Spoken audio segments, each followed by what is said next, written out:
Polisi menangkap warga yang diduga terlibat dalam peristiwa tewasnya bos rental mobil yang dikeroyok massa setelah diteriaki maling.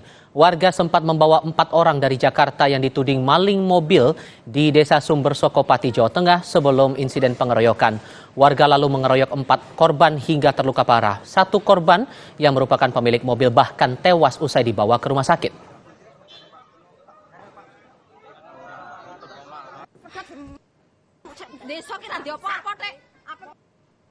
Polisi akhirnya menangkap 2 warga yang terlibat dalam pengeroyokan bos rental mobil hingga tewas.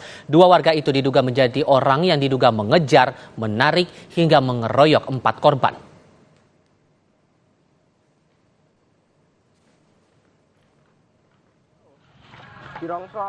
Tak hanya mengeroyok 4 korban, warga pun membakar mobil korban. Polisi mengamankan mobil korban yang dibakar sebagai barang bukti. Saat ini, polisi masih memeriksa dan menyelidiki pelaku lain yang terlibat dalam insiden itu.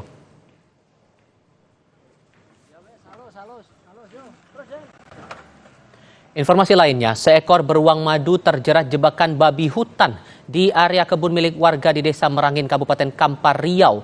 Tim gabungan yang terdiri dari Wildlife Rescue, Balai Besar Konservasi Sumber Daya Alam atau BBKSDA, TNI dan Polri ke lokasi untuk melakukan evakuasi. Beruang madu itu harus dibius sebelum tim dokter hewan BBKSDA Riau membuka tali yang menjerat kaki beruang madu itu.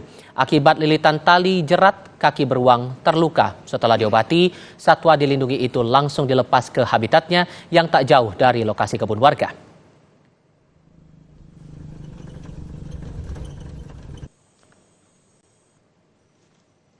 Anda sudah menyaksikan program Kompas Petang untuk kali ini. Selanjutnya Anda akan menyimak gelar perkara. Saya Tifa Solesa. Dan saya Cindy Permadi. Terima kasih sudah menyaksikan Kompas Petang hari ini.